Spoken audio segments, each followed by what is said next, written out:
Belum masuk? Belum. Ini belum ada. Oh, belum. Tan, nunggu Di Mas close aja. Nah, harus ditutup dulu ya. Tak refresh dulu. Belum on kok. Belum, tenang aja. Ini kira bukan soalnya belum bukan.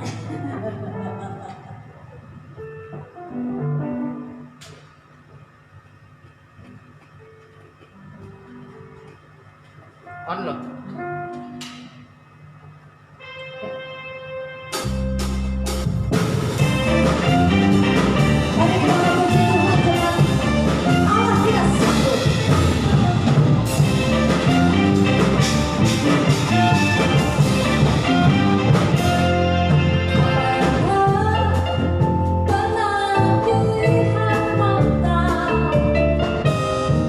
Yang tak pernah tidak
mujizat dalam hidup kami. Yes. Dan kami rindu firman-Mu Tuhan bekerja dalam hidup kami. Urapi hamba-Mu Tuhan yang akan menyampaikan firman-Mu, kuasa-Mu Tuhan kiranya menolong dan memampukan hamba-Mu. Rema yang baru, pewahyuan yang baru berikan di dalam nama Tuhan Yesus Kristus. Kami siap Tuhan untuk menikmati berkat firman-Mu di dalam nama Tuhan Yesus Kristus, yang siap menerima berkat firman Tuhan. Katakan amin. Shalom. Shalom saudara, selamat pagi. Selamat berjumpa kembali, selamat beribadah bersama anggota keluarga saudara di tempat saudara masing-masing dan dimanapun saudara berada. Sekali lagi shalom, shalom, shalom. Senang menjumpai saudara dalam ibadah online kali ini. Dalam live streaming kali ini, saya tetap berharap dan berdoa kepada Tuhan bahwa saudara tetap baik-baik saja dan sehat-sehat saja. Amin. Puji nama Tuhan, saudara. Pagi hari ini kita akan berbicara tentang bersemi di saat pandemi. Bersemi di saat pandemi. Saudaraku yang dikasih Tuhan, jika kita melihat pepohonan yang bertumbuh dengan suburnya, itu pasti ada pucuk-pucuk daun yang sedang bertumbuh, tunas-tunas sedang bertumbuh. Itu namanya pertanda bahwa musim semi telah tiba. Saudaraku yang dikasih Tuhan, bersemi itu artinya bertunas, bertumbuh, berkembang, bahkan berbuah pada akhirnya. Saudaraku, dalam bahasa Jawanya disebut mekar, terubus. Nah, saudaraku, kalau melihat kata bersemi, kita akan melihat hal yang seperti ini. Ini artinya bahwa tanaman ini sedang bersemi, bertunas. Ada pucuk-pucuk yang sedang muncul dan berwarna merah, jingga, oranye. Ini namanya tanaman pucuk merah, saudaraku. Tanaman pucuk merah itu tanaman yang tahan panas. Ketika cuaca panas jarang terkena hujan, dia akan mengeluarkan pucuknya yang berwarna indah, pucuk merah. Saudaraku, ini tanaman panas, tanaman tropis.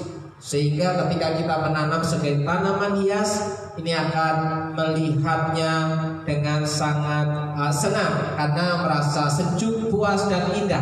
Sudah hidup itu harus menyenangkan kelihatannya dan juga menyenangkan dalam kenyataannya. Bukan hanya indah dipandang mata, tapi indah dirasa. Saudaraku, ini tanaman pucuk merah. Kalau saudara memilikinya di depan rumah saudara masing-masing dan menanamnya, saudara akan merasa bahwa hidup itu penuh dengan warna. Saudaraku yang dikasih Tuhan, bersemi itu bertunas, bertumbuh dan berkembang.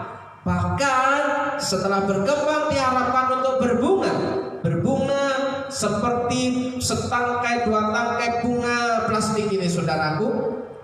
Sebenarnya tidak ada istimewanya dengan bunga plastik ini, tapi ini sebagai pertanda bahwa ketika kita memberikannya kepada seseorang, bahwa bunga plastik ini mengandung makna hal yang berharga. Ini bunga mawar, ada bunga mawar merah, ada bunga mawar putih, saudaraku. Putih pertanda suci dan merah pertanda berani. Jika kita berani hidup suci, kudus di hadapan Tuhan, kita akan punya keberanian dan nyali untuk mengandalkan Tuhan. Jika ini diberikan kepada seseorang, seseorang itu akan mengalami sukacita dan gembira, saudara.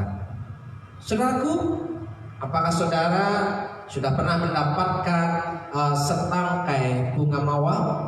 Bunga mawar itu indah dan harum. Saudaraku, mawar tanpa berduri itu bukan mawar. Artinya, tiada mawar tanpa berduri. itu sama dengan tiada kebahagiaan tanpa kesusahan dan penderitaan. Kalau saudara sudah mengalami kesusahan, penderitaan, saudara akan tahu artinya kebahagiaan yang saudara sedang alami. Jadi saudaraku, hidup itu harus penuh dengan warna. Ada yang putih, ada yang merah, saudaraku. Jadi bersemi itu bertunas, bertumbuh, berkembang, berbunga, bahkan berbuah. Sementara pandemi berasal dari kata Yunani pan dan demos. Pan artinya semua, demos itu artinya orang, saudara. Adalah epidemi, penyakit sebagai kasus baru yang menyebar di suatu wilayah yang luas, pada sebuah negara, pada sebuah benua, menyeluruh secara internasional, yang penyebarannya meluas dengan jumlah orang yang terinfeksi itu tidak stabil, atau dengan kata lain sulit diprediksi penyebarannya dan penularannya, atau dengan kata lain tidak terduga sama sekali.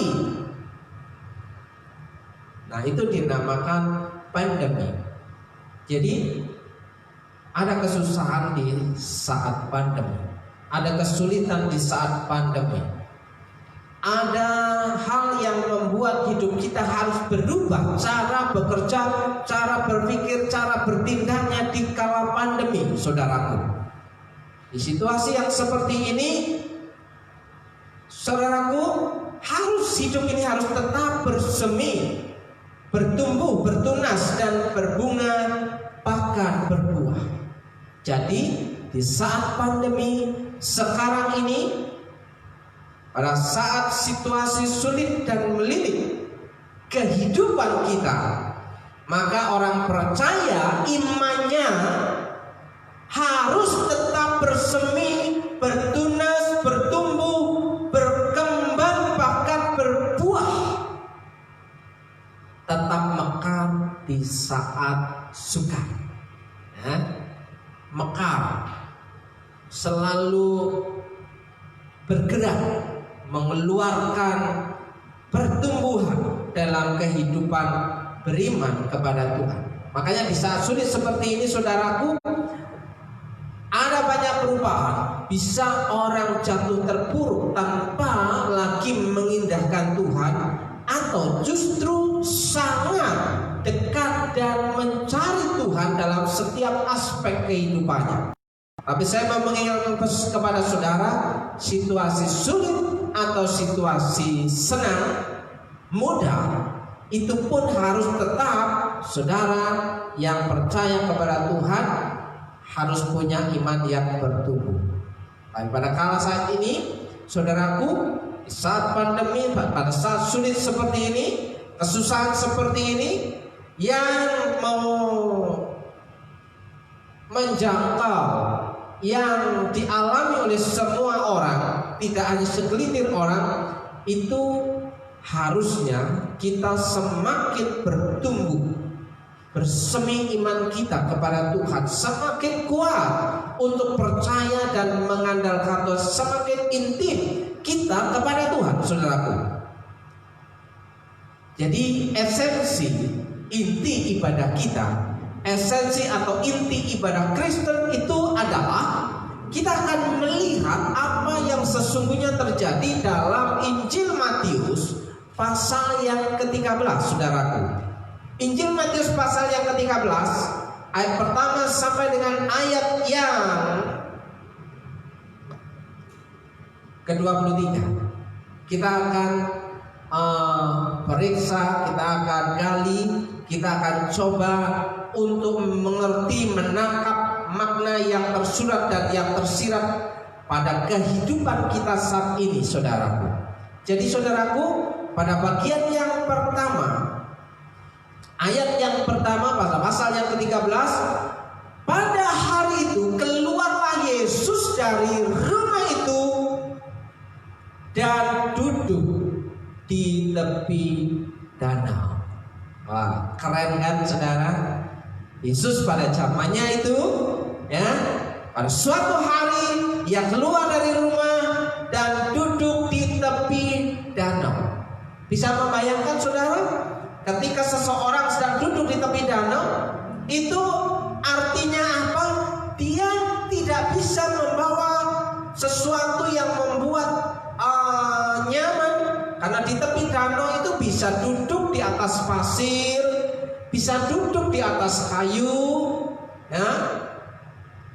Saudaraku, Yesus itu tidak jaim loh. Yesus itu suka nongkrong. Nah, kalau di sini ada indikasi duduk di tepi danau itu nongki-nongki, ya, saudara. Nah, ayat kedua, maka datanglah orang banyak berbondong-bondong. Orang banyak itu datang berbondong-bondong lalu mengerumuni dia, mengerumuni Yesus, sehingga ia naik ke perahu dan duduk di situ. Saudaraku, setelah orang banyak datang mengerumuni dia, Yesus naik ke dalam perahu dan duduk di situ. Sedangkan orang banyak semuanya, perhatikan kata semuanya, berdiri di pantai. Nah, ayat 1 dan 2 mengindikasikan ya bahwa inti ibadah Kristen, inti ibadah kita adalah berjumpa dengan Yesus secara pribadi, dimanapun itu berada. Ya, bisa di tempat ibadah, bisa di gereja, bisa di rumah, bisa di pantai. Kala itu orang banyak berbondong-bondong untuk menjumpai Yesus, dan semuanya berdiri di tepi pantai. Saudara bisa membayangkan jika saudara ada pada posisi orang banyak, mereka ada di tepi pantai, semuanya berdiri ya saudaraku, tidak duduk, tidak leyeh-leyeh. Artinya bisa terkena sinar panas matahari, bisa capek, ya, bisa kena pasir. Saudaraku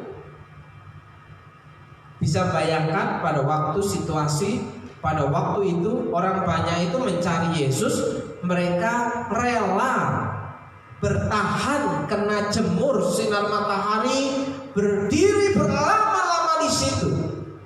Tapi bagaimana kehidupan kita, ibadah kita yang saat ini sedang kita lakukan? Apakah kita sedang berbondong-bondong mencari Yesus, ingin berjumpa dengan Yesus? Kita rela untuk menyediakan waktu, menyediakan diri, bahkan rela capek, rela kena panasnya sinar matahari, rela kena tidak ada AC, ya, panas sumuk haradang.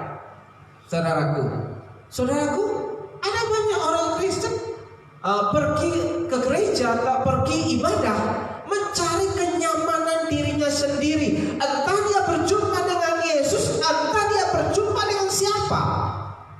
Dia tidak betah di dalam sebuah rumah ibadah.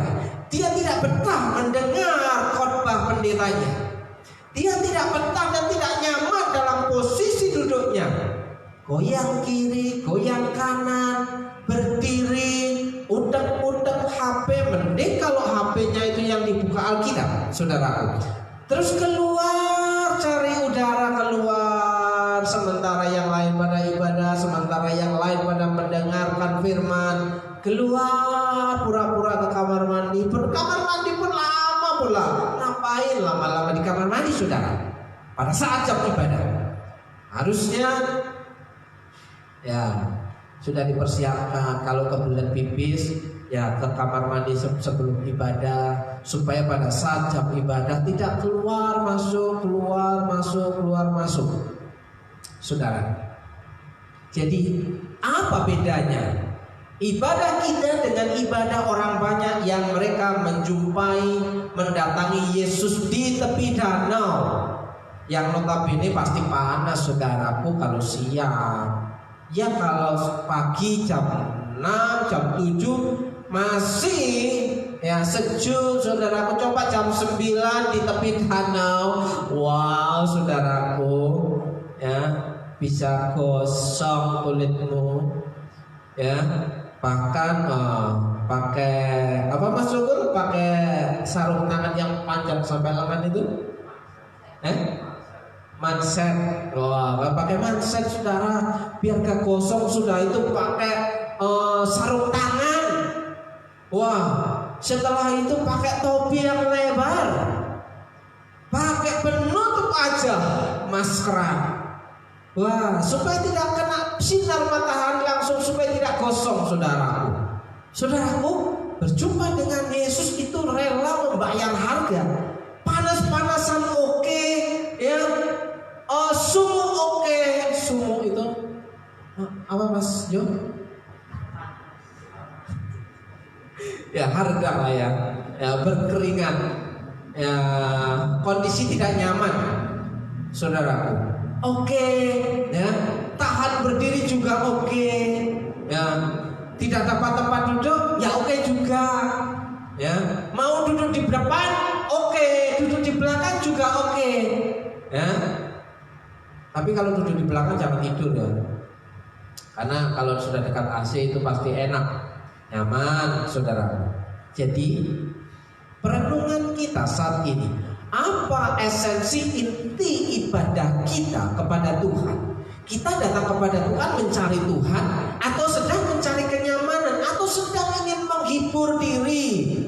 Hey, hello, saudara. Yesus itu bukan hanya sekedar penghibur. Kalau Yesus mau nyanyi, bukan pula sekedar penghibur diriku ini sayang, ya. Yesus itu bukan hanya sekedar penghibur. Yesus itu bukan hanya sekedar pemandu lagu. Yesus itu Tuhan yang memerintah atas hidupmu. Yesus itu sangat mengasihimu. Maka ketika kita datang, saudaraku, kita harus tahu esensi ibadah kita. Apakah kita mau datang dengan sungguh-sungguh mencari Yesus, atau mencari tempat yang nyaman? Ingat saudara, sebelum zaman ada AC, yang ada adalah kipas angin. Sebelum ada zaman kipas angin, yang ada adalah banyak kali jendela.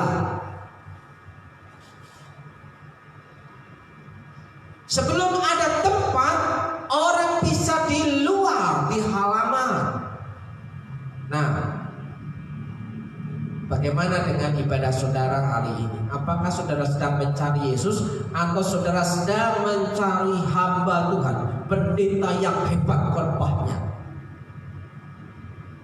Wow, halo. Siapapun yang berbicara tentang firman Tuhan, tangkap firman-Nya, bukan kagumi orangnya.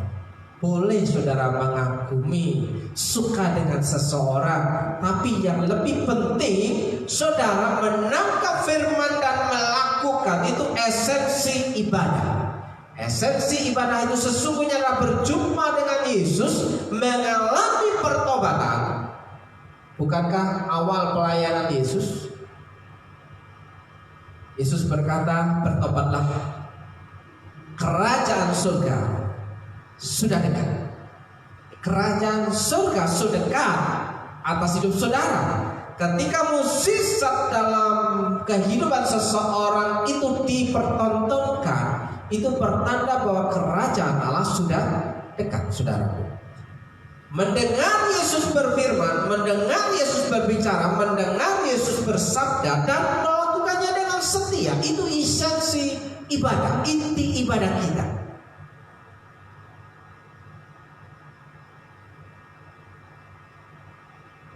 Mendengar firman, bawa pulang dan melakukannya. Jadi saudaraku, mengikut dia, mengikut Yesus, dan masuk dalam komunitas kerajaan surga, masuk dalam komunitas kerajaan Allah, masuk dalam keluarga kerajaan Allah, menjadi pekerja-pekerja Tuhan di ladangnya. Ketika Yesus memanggil para murid, hal yang menjadi kegiatan rutin, mereka pergi ke kota, pergi ke desa, keluar masuk kota, keluar masuk desa, untuk memberitakan kabar baik. Itu komunitas kerajaan Allah. Itu destinasi, itu fokus tujuan hidup orang yang mengaku percaya kepada Tuhan. Bukan hanya sekedar ibadah. Jadi ibadah itu ada yang sungguh-sungguh dan ada ibadah yang abal-abal, saudaraku. Jangan dikira semua ibadah itu esensinya sama. Orang ibadah juga bisa karena ingin pamer bajunya, karena ingin pamer pakaiannya, karena ingin pamer HP-nya juga bisa. Atau karena ibadah itu karena gak enak sama tetangga, kok hari Minggu di rumah saja. Atau pergi ibadah dan melakukannya itu karena ya apa kata yang lain, apa kata suami, apa kata istri, apa kata anak-anak, apa kata saudara. Oh, bukan itu, saudara. Ibadah itu sesuatu yang mendesak, tidak apa kata orang. Itu kebutuhan kita untuk mencari datang kepada Yesus, rela membayar harga demi untuk ibadah.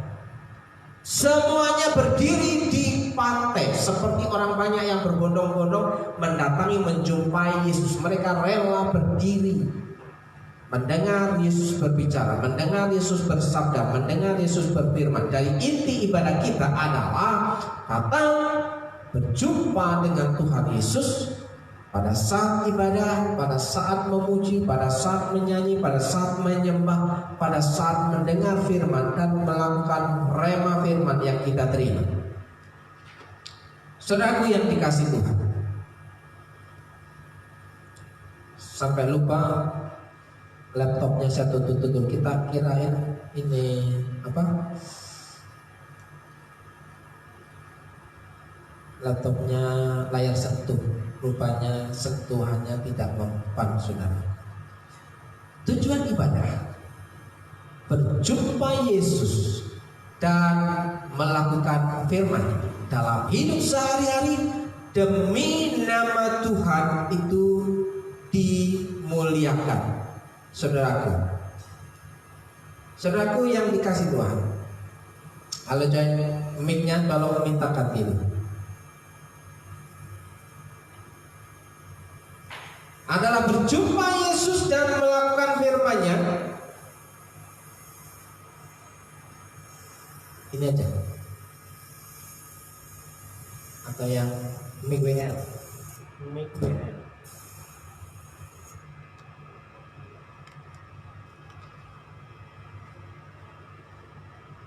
Salam.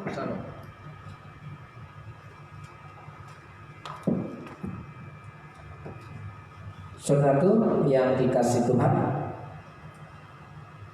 ada gangguan teknis ya, masalah sound system, masalah baterai ya. Ketika kita pakai mic yang memakai baterai isi ulang, saudaraku, ini ada masa lowbatnya, masa habis stromnya, saudaraku, masa habis dayanya, dan ini ada kealpaan, harusnya sudah mengganti baterai, dan itu seringkali juga membuat ibadah kita mengalami gangguan. Tapi saudaraku, itu yang namanya noise. Noise adalah gangguan ketika kehidupan kita sedang fokus-fokusnya untuk mencari Tuhan, tapi ada masalah, tantangan, hambatan, dan rintangan, saudaraku. Jadi saudaraku, tujuan ibadah kita sekali lagi adalah berjumpa dengan Yesus dan melakukan firman-Nya dalam hidup sehari-hari supaya nama Tuhan itu dimuliakan. Bukan soal memuaskan diri kita sendiri. Seperti Kolose 3 ayat 23, apapun juga yang kamu perbuat, perbuatlah dengan segenap hatimu seperti untuk Tuhan dan bukan untuk manusia. Setiap kegerakan kita, segala tindakan kita, segala pekerjaan kita itu demi penyembahan kita kepada Tuhan. Bahwa bekerja itu sama dengan menyembah Tuhan. Artinya orang yang menyembah Tuhan itu juga harus bekerja, tidak boleh malas. Dan orang yang bekerja itu pasti dia tahu tanggung jawabnya untuk sebuah kewajiban yang harus memenuhi tanggung jawab kebutuhan hidup rumah tangganya. Saudaraku, semuanya kita lakukan hanya untuk hormat dan kemuliaan nama Tuhan. Saudaraku yang dikasihi Tuhan, Matius, dan ia mengucapkan banyak hal dalam perumpamaan kepada mereka. Kali ini Yesus sedang mengajar murid-muridnya dan orang banyak dalam sebuah perumpamaan supaya diumpamakan paribasane, supaya orang itu lebih mengerti. Tapi kadangkala orang itu tidak mengerti perumpamaan, harus ceplok batok, to the point. Tapi kali ini Yesus menggunakan perumpamaan, saudara. Firman yang jatuh di pinggir jalan. Pertama, katanya adalah seorang penabur keluar untuk menabur. Seorang penabur keluar untuk menabur.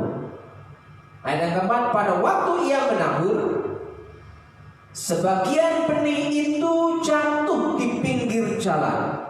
Saudara bisa bayangkan orang yang menabur benih jatuh di pinggir jalan. Seorang petani yang menabur benihnya di pinggir jalan. Bisa bayangkan itu petani macam apa?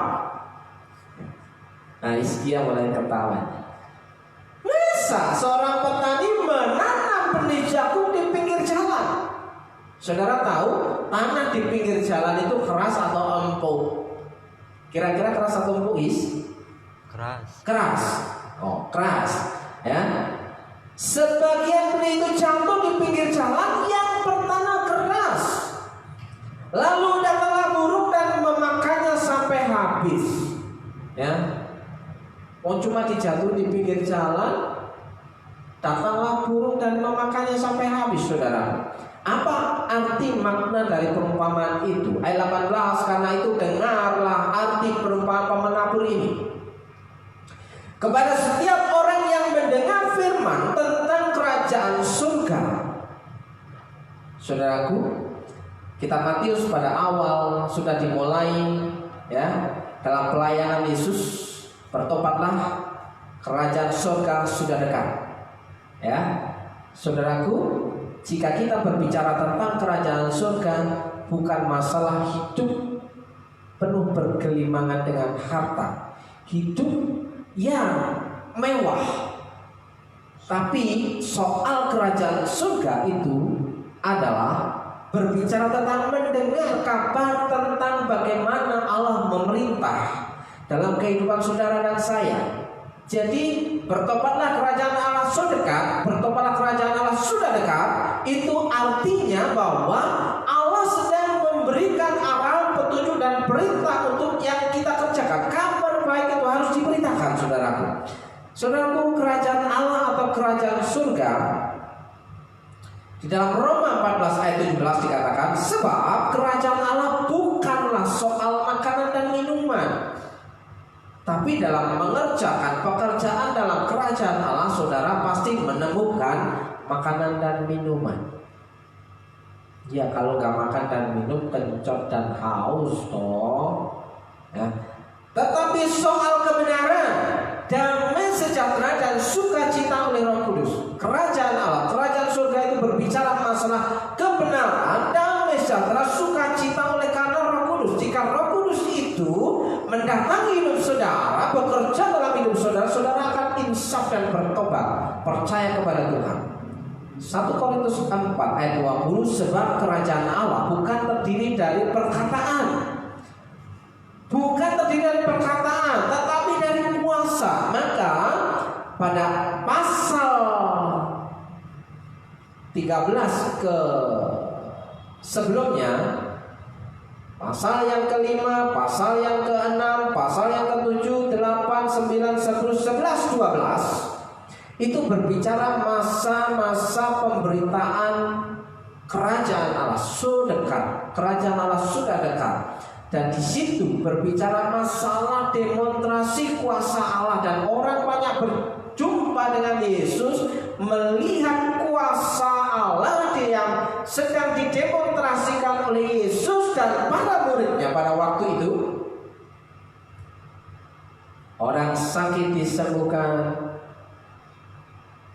orang yang kerasukan setan dilepaskan, orang miskin mendapat sukacita, damai, sejahtera. Jadi masuk dalam kerajaan Allah, masuk dalam kerajaan surga itu adalah masuk dalam kepemimpinan otoritas firman Tuhan. Jadi otoritas tertinggi dalam kehidupan orang percaya itu harusnya bukan kata orang, bukan saya pikir, tapi apa kata firman Tuhan. Jangan menurut saya baik, tapi bertentangan dengan firman Tuhan, itu sama dengan orang itu tidak dapat dikatakan sebagai orang percaya, karena dia tidak tunduk di bawah otoritas firman, yakni di mana Allah memerintah atas kehidupan kita. Orang yang mengaku percaya, saudara mengaku percaya kepada Tuhan Yesus? Oke. Halo, saudara sudah mengaku percaya kepada Tuhan Yesus? Jika kau mengaku percaya kepada Tuhan Yesus, bukan hanya menyapa ya Yesus Tuhan, tapi engkau tunduk di bawah otoritas firman. Tindakanmu, keputusanmu, kebijakanmu, apa kata hatimu itu diselaraskan dengan otoritas firman. Menjadi pekerja-pekerja Tuhan di ladangnya. Wow, saudaraku, kita semua pekerja-pekerja Tuhan di ladang Tuhan. Ladang Tuhan itu di mana saja, di mana saudara ditempatkan Tuhan. Karena saudara ketika membaca bahwa engkau diutus ke tengah-tengah serigala, diutus ke tengah-tengah dunia untuk menjadi garam dan terang, untuk memberitakan kabar baik, untuk berjumpa dengan banyak orang, supaya saudara itu memiliki belas kasihan. Pasal-pasal sebelumnya dikatakan, dengarlah firman ini, yang ku kehendaki ialah belas kasihan. Saudara harus memiliki belas kasihan. Caranya dengan menjangkau orang lain, berbicara kepada orang lain yang sedang kesulitan, kesusahan, mengalami sukacita ketika berjumpa dengan saudara, yang memiliki belas kasihan terhadap jiwa-jiwa. Itu komunitas kerajaan Allah, komunitas kerajaan surga. Kita lanjut pada bagian yang pertama tadi, bahwa firman yang jatuh di tanah pinggir jalan itu adalah firman yang kepada setiap orang yang mendengar firman tentang kerajaan surga, mendengar kabar tentang bagaimana Allah memerintah, tetapi tidak mengertinya. Berapa banyak orang Kristen, saudara, saya gak nyindir tapi terus terang, saya itu orangnya gak suka sindir-sindiran seperti itu. Saya orangnya suka terus terang. Berapa banyak orang Kristen yang banyak beribadah, banyak mendengar, banyak membaca firman Tuhan, tapi tidak mengerti. Kalau mengerti pasti melakukannya, saudara. Mengerti dengan hati, melakukannya. Tapi kebanyakan hanya mengerti. Itu sama dengan Yesus umpamakan benih firman itu jatuh di pinggir jalan, jatuh di tanah yang keras. Orang yang keras kepala itu tidak bisa menerima firman. Dikatakan, tetapi tidak mengertinya, katakanlah si jahat. Loh, si jahat datang, saudara, mendatangi tanah yang keras tadi, ya, benih yang jatuh di tanah pinggir jalan tadi, dan merampas yang ditaburkan dalam hati orang itu. Jadi firman sebanyak apapun yang didengar oleh orang Kristen, itu tidak ada faedahnya, unfaedah, tidak ada manfaatnya ketika orang itu mengeraskan hatinya. Itulah benih yang ditaburkan di pinggir jalan. Ke gereja sih ke gereja, ibadah sih ibadah, tapi firman itu tidak bisa tumbuh di tanah hatinya. Itu yang pertama, saudaraku. Perumpamaan yang Yesus berikan, firman yang jatuh di tanah pinggir jalan, tanah yang keras. Yang kedua adalah firman yang jatuh, benih yang jatuh di tanah berbatu-batu. Matius 13 ayat yang kelima. Sebagian jatuh di tanah yang berbatu-batu, yang tidak banyak tanahnya. Tanah berbatu-batu yang tidak banyak tanahnya. Saudaraku, ada juga hal yang seperti ini. Lalu benih itu pun segera tumbuh, karena tanahnya tipis. Karena tanahnya tipis, tanahnya sedikit, ya. Yang lebih banyak adalah batu-batunya.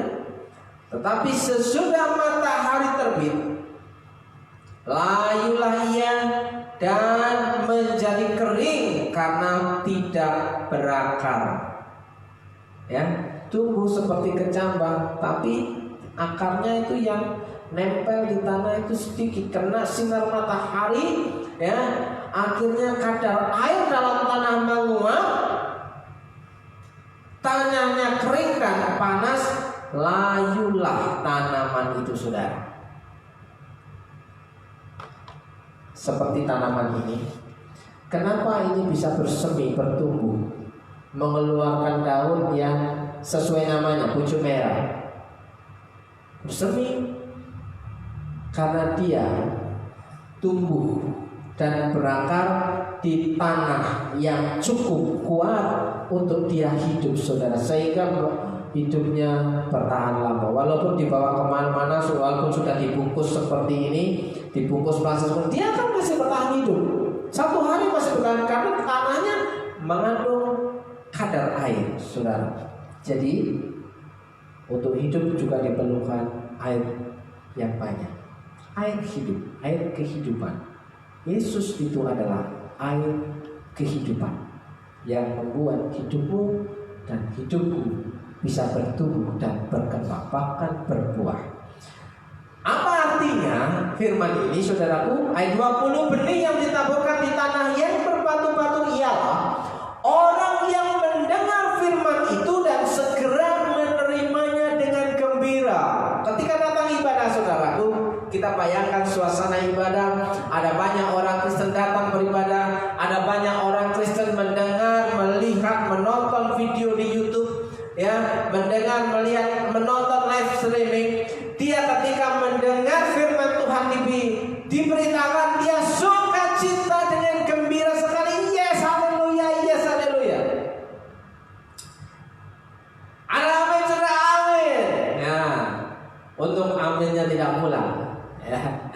Ada haleluya, haleluya. Saudara mau diberkati, haleluya, amin. Haleluya 12 kali. Gembira mendengar firman, tetapi ia tidak berakar. Kenapa tidak berakar? Dan tahan sebentar saja. Sebentar saja. Pada waktu mendengar firman Tuhan sih gembira. Nah, ketika pulang lagi ke rumah ya sedih lagi, saudaraku. Ya, apalagi orang yang sedang patah hati. Jatuh cinta pada Yesus. Oke lah, tapi ketika pulang melihat foto yang terpampang di dinding, aduh, sakitnya tuh di sini, saudaraku, ya. Tetapi ia tidak berangkat dan tahan sebentar saja apabila datang penindasan dan penganiayaan karena firman itu. Ternyata firman itu mengandung resiko. Ketika diterima, ketika kita lakukan, ternyata mengandung resiko, saudaraku. Nah, ada banyak orang tidak siap melakukan firman karena firman yang dia terima mengandung resiko. Tapi kalau menerima firman, maka firman Tuhan berkata bahwa hidupmu akan diberkati. Yes, amin. Tapi tanpa resiko.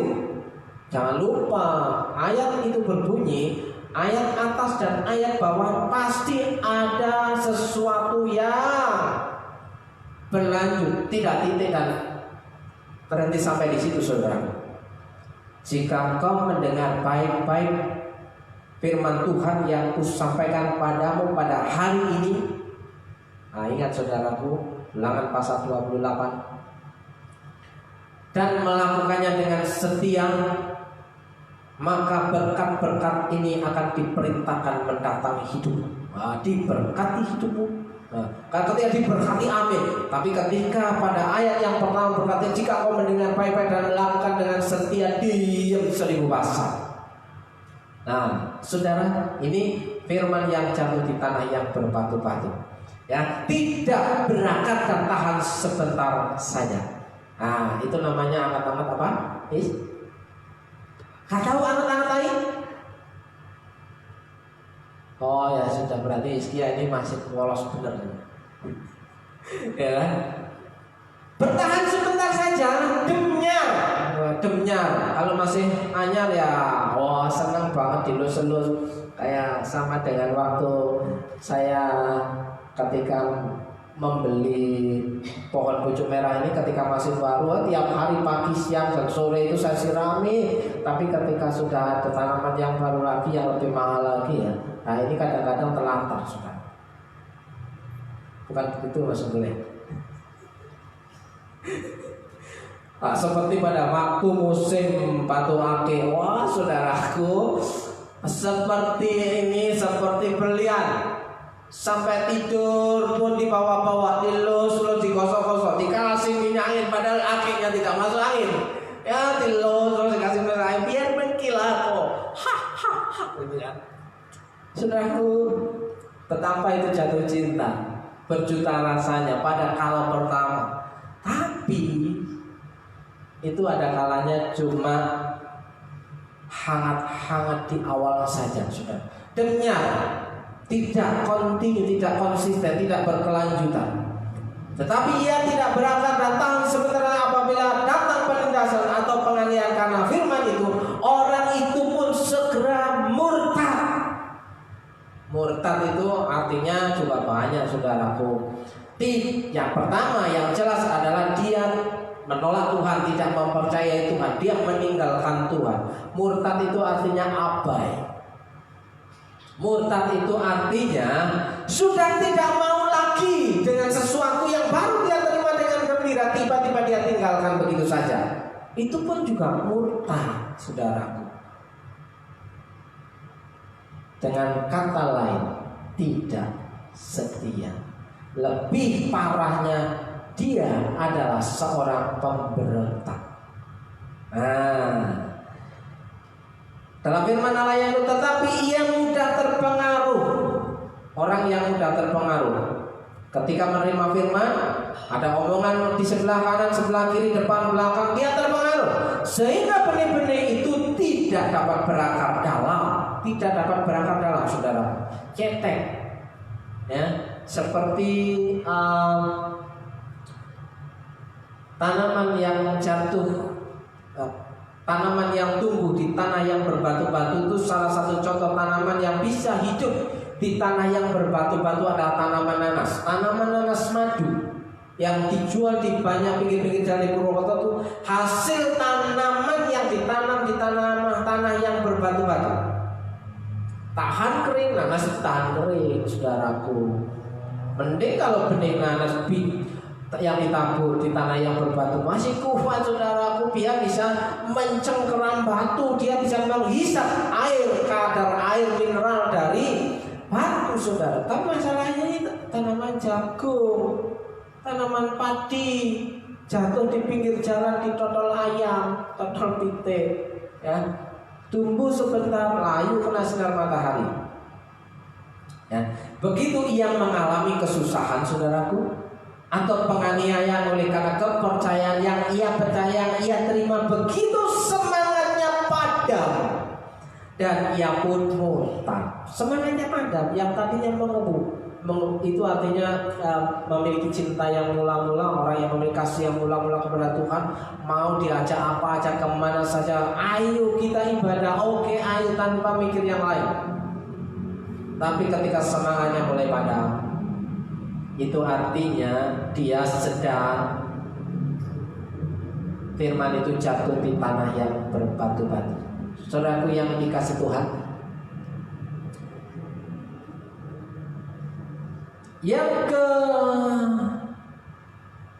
ketiga, firman yang jatuh di tanah bersemak duri, disemak duri. Ayat yang ketujuh, sebagian lagi jatuh di tengah semak duri, lalu makin besarlah semak itu dan menghimpitnya sampai mati.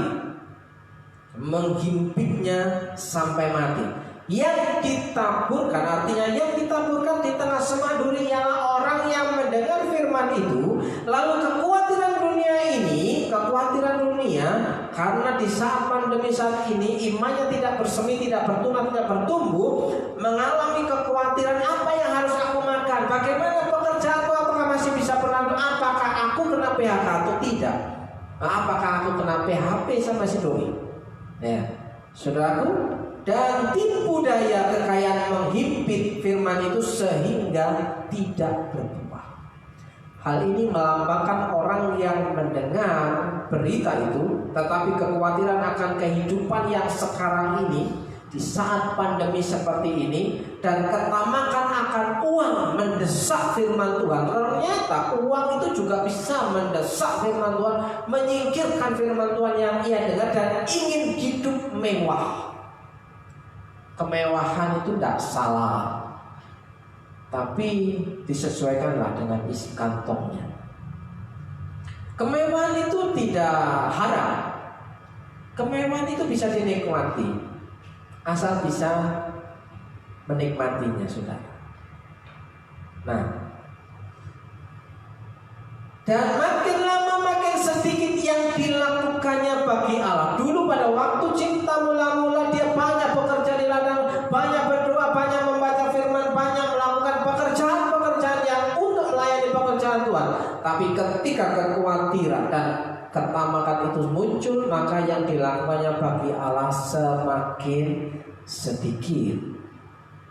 Ibarat orang-orang yang mendengar kabar itu tetapi khawatir tentang hidup mereka. Nah, kekhawatiran hidup membuat orang lupa akan tanggung jawabnya di hadapan dan ingin hidup mewah. Hidup mewah. Karena itu kabar dari Allah terhimpit di dalam hati mereka sehingga tidak berbuah. Imannya tidak bersemi, imannya tidak bersungguh. Dikala susah, dikala sulit, yang terjadi kekhawatiran apakah uangnya masih bisa cukup untuk makan, atau bagaimanakah dia tamak dengan tergiur dengan uang besar, kehilangan fokus misi. Dan yang terakhir, saudaraku yang dikasih Tuhan, firman itu, benih itu jatuh di tanah yang baik. Ayat yang 8, dan sebagian jatuh di tanah yang baik lalu berbuah.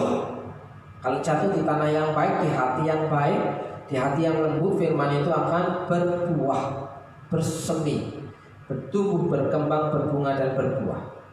Dan sebagian jatuh di tanah yang baik lalu berbuah, ada yang 100 kali lipat, ada yang 60 kali lipat, ada yang 30 kali lipat. Jadi masing-masing orang punya kapasitas dalam menampung sesuatu yang didapat dari Tuhan. Ada yang bisa menampung 100 kali lipat, ada yang bisa menampung 60 kali lipat, ada yang bisa menampung 30 kali lipat. Jadi bisa panen raya. Panen raya tergantung benih yang saudara tabur. Ditabur yang jatuh di tanah yang baik, atau jatuh di pinggir jalan, atau jatuh di tanah yang berbatu-batu, atau jatuh di tanah yang penuh dengan onak duri. Orang yang bertelinga hendaklah ia mendengar. Siapa bertelinga hendaklah yang mendengar. Karena banyak orang mendengar tidak mendengar, melihat tidak melihat, dikatakan. Ayat 23, yang ditaburkan di tanah yang baik ialah orang yang mendengar firman itu dan mengerti. Dan mengerti, mendengar dan mengerti. Artinya mendengar dan mengerti itu memahami serta pergi. Ada something doing yang dikerjakannya, ada tindakan bergerak yang dikerjakannya. Apakah saudara paham akan hal ini? Firman yang saudara dengar, apa yang saudara pelajari, atau apa yang saudara terima, rema apa yang hari ini saudara dapat? Apakah saudara mengerti? Apakah saudara paham? Hanya saudara yang bisa menjawab, karena saudara yang akan bergerak melakukannya atau diam 1000 bahasa. Ya. Mendengar firman Tuhan dan mengerti, dan karena itu ia berbuah. Ada yang 100 kali lipat, ada yang 60 kali lipat, ada yang 30 kali lipat. Saudara mau panen yang 100 kali lipat, saudara harus punya hati yang lemah lembut, hati yang siap dibentuk oleh Tuhan, hati yang menerima, ikhlas, ridho, hati yang tulus di hadapan Tuhan, hati yang fokus pada kehendak Bapa, punya hati yang punya belas kasihan, peduli dengan orang lain. Engkau tidak bisa hidup masuk dalam kerajaan surga jika engkau egois, jika engkau tidak care, jika engkau tidak setia dengan harta orang lain, engkau tidak mau mempedulikan lingkungan, engkau tidak mau mempedulikan keluargamu, engkau tidak mau mempedulikan anak-anakmu, pasanganmu, engkau tidak layak masuk kerajaan surga. Apakah saudara paham makanan ini? Saya sedang tidak menyindir, tapi terus terang. Karena firman Tuhan itu pedang bermata dua. Dia bisa menusuk ke depan, juga bisa menusuk ke belakang. Artinya, mari kita sama-sama merenungkan firman ini. Apakah firman itu kita hidupi atau hanya sekedar penghibur pendengaran kita, saudaraku yang dikasihi Tuhan? Praktek otoritas surga. Siapa tidak bersama dengan aku, ia melawan aku. Mendengar tapi tidak memahami firman Tuhan, artinya Matius pasal 12 ayat ke-30, siapa tidak bersama dengan aku, kata Yesus, ia melawan aku, menolak Tuhan. Matius 12 ayat 7, jika memang kamu mengerti maksud firman ini, yang kuhendaki ialah belas kasihan. Jika engkau masih tetap egois, tidak peduli dengan keluargamu, tidak peduli dengan pasanganmu, tidak peduli dengan anak-anakmu, tidak peduli dengan orang-orang di sekitarmu, engkau adalah orang yang tidak punya belas kasihan. Itu sama dengan engkau melawan aku, kata Yesus. Terus ayat pasal 10 ayat 42, masih saudaraku, kalau saudara membaca kitab Matius dahsyat. Dan barang siapa memberi air sejuk secangkir saja pun kepada salah seorang yang kecil ini, salah seorang yang hina ini, salah seorang yang tidak punya ini, salah seorang yang miskin ini, dikatakan karena ia muridku, karena ia pengikut Tuhan, aku berkata kepada sesungguhnya ia tidak akan kehilangan upahnya daripadanya. Orang yang mau menabur, dia tidak akan pernah kehilangan upahnya, dia pasti panen. Seorang dari orang-orang hina-hina ini, karena ia pengikutku, percayalah ia pasti akan menerima upahnya. Upahmu bukan hanya besar di surga, tapi engkau akan menerima upahmu di bumi dan di surga. Dan seringkali Yesus berkata kepada orang yang menerima perkataannya, dia berkata, jadilah kepadamu menurut imanmu, jadilah kepadamu menurut imanmu, jadilah kepadamu menurut iman. Ingat, tindakanmu akan kembali kepadamu. Ada bonus dari Tuhan, saudaraku, masih dalam kitab Matius. Kita belajar kitab Matius dari pasal 1 sampai pasal 13. Mandat kerajaan surga. Matius 10 ayat 1, Yesus memanggil ke-12 muridnya dan memberi kuasa kepada mereka untuk mengusir roh-roh jahat dan untuk melenyapkan segala sakit, segala penyakit dan segala kelemahan. Jadi mandat surga itu diberikan kepada saudara, otoritas itu diberikan kepada saudara, bahwa untuk masuk dalam komunitas kerajaan Allah, kerajaan surga, itu saudara punya kuasa, punya mandat, punya wewenang untuk melakukan perintah Yesus. Ya, peduli dengan orang lain, saudara berkuasa untuk mengusir setan, saudara berkuasa untuk melenyapkan sakit penyakit. Caranya tunggu tanggal mainnya penjelasan hari Minggu berikutnya. Matius 6 ayat 31. Sebab itu janganlah kamu khawatir dan berkata, apakah yang akan kami makan? Orang yang bekerja pasti makan. Apakah yang akan kami minum? Orang yang bekerja pasti minum. Apakah yang akan kami pakai? Jangan sampai kau telanjang. Engkau pasti mendapatkan belas kasihan Allah dan kasih karunia Allah. Engkau akan dicukupi hidupmu, dipelihara hidupmu jika engkau melakukan dalam konsep misi kerajaan Allah. Ayat 33, tetapi carilah dahulu kerajaan Allah dan kebenaran, maka semuanya itu akan ditambahkan kepadamu. Orang yang bekerja, dia pasti mendapat upahnya. Pasti mendapat upahnya. Dan tidak akan ditunda-tunda oleh Tuhan. Kiranya saudara hari ini Tuhan memberkati hidup saudara. Tuhan memelihara hidup saudara.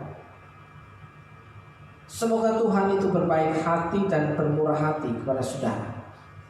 Dan semoga Tuhan mengasihi saudara dan memberikan saudara damai sejahtera. Saya mau berdoa untuk saudara dalam berkat nama Yesus. Saudara hari ini yang sedang mendengarkan firman Tuhan, jadilah orang yang menerima firman sebagai tanah yang subur, tanah yang baik, sehingga firman itu dapat bertumbuh dan berbuah lebat dalam kehidupanmu. Dalam berkat nama Yesus, diberkati hidupmu, diberkati keluargamu, diberkati pasanganmu, diberkati suamimu, diberkati istrimu, diberkati anak-anak, diberkati seisi rumah. Dalam berkat nama Yesus, berkat-berkat yang baru, selalu baru, tiap pagi itu akan diperintahkan mendatangi hidupmu. Di dalam berkat nama Yesus, Tuhan tidak pernah ingkar janji saat dalam firman-Nya bahwa Ia akan memberkati orang yang setia.